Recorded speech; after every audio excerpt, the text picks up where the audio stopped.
office politics, a very interesting topic.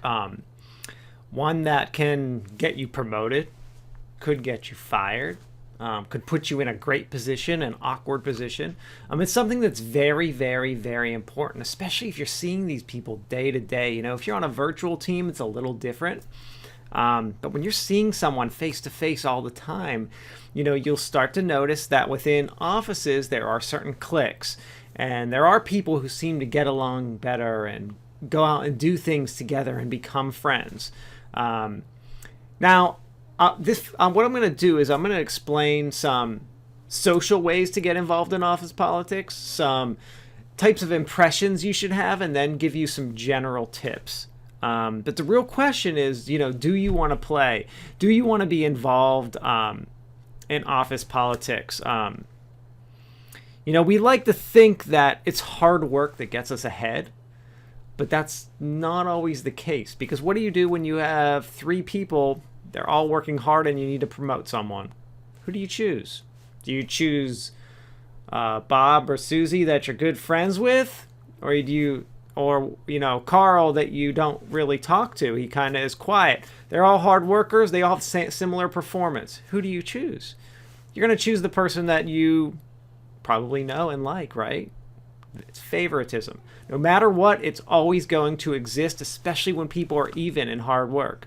Hard work is not necessarily what gets you there if everyone's working hard. So let's talk about some different things that you can do. So socially, first of all, things like lunches, happy hours, you need to go and do this stuff. You should be having lunch with your coworkers. You don't know them? Go up and ask them, hey, let's have lunch sometime. I just want to hear about what you do. I'm not saying you need to be best friends with people, but you should be curious about what they're doing. It can really help you out in so many different ways. If your team has happy hours, go to those. If they have team building events, go to them. Make an effort to make an appearance. You don't have to go and stay the whole happy hour. Go, say hello to everyone, and leave. If you don't drink, you don't have to drink at the happy hour. Just go. No one cares if you're having water. Nobody. But go and show that, hey, I'm part of the team. One of the things I like to do is always meet with senior people. When I was a junior employee, one of the things I like to do is I like to just go up and meet with the senior people and say, hey, what can I do if a client, presents an idea to me? What are my next steps? How do I get business for the company? Show them that you're motivated and you're interested. Also, as far as social, write down, if you're talking to a senior person and they have a picture of their kids and ask them about their kids. People love talking about themselves. Remember those kids. Remember their names. That way, every time you see that person, if you only see them once every few months, you can say, hey, how's your son doing that's in college? They love talking about that and like that you remember that. And it's just a nice thing to do to get along with people as well. It's how you can start interacting with people.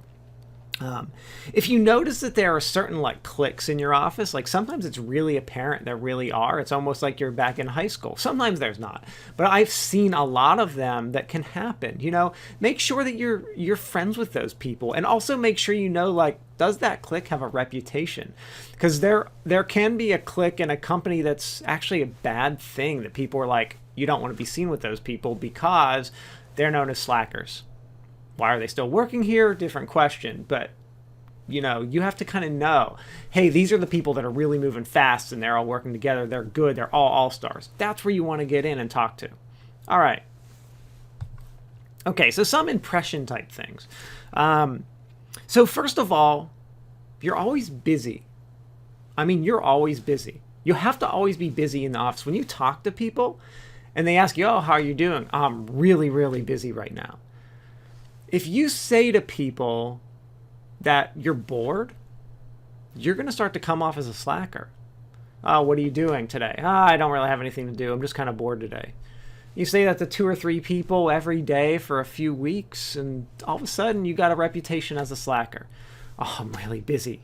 You can have nothing to do and be bored out of your mind. Your boss should know what you're doing, and you should make sure you have work. But if you're just bored out of your mind and there's no way for you to get additional work, and I'm going to give you a strategy for that towards the end, but when people ask you, just say, yeah, I'm really busy. I'm working on all this stuff. You make it sound like you're working a lot. You're working hard. The impression you give people is that you are always working really, really hard.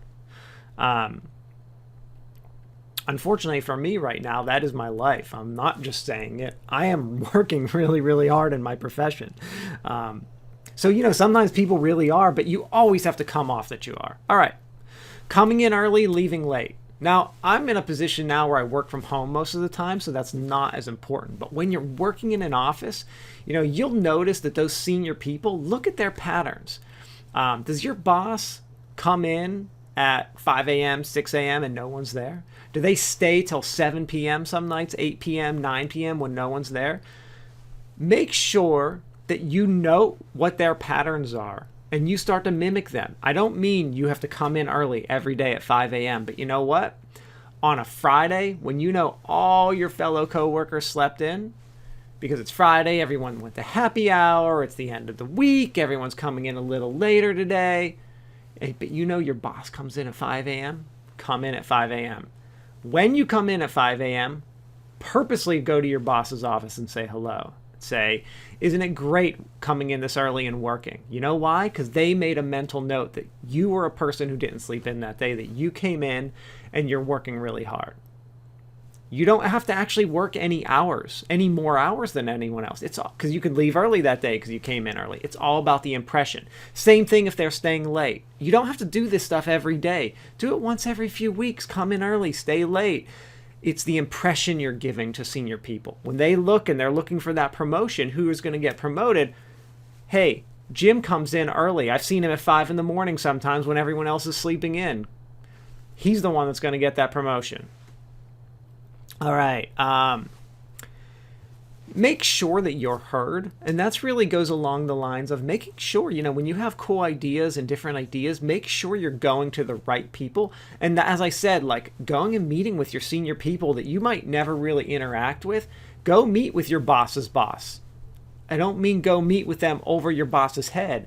Go meet with them to just say, hey, I'm trying to learn here. What can I do for the company? That kind of stuff can really, really, really help.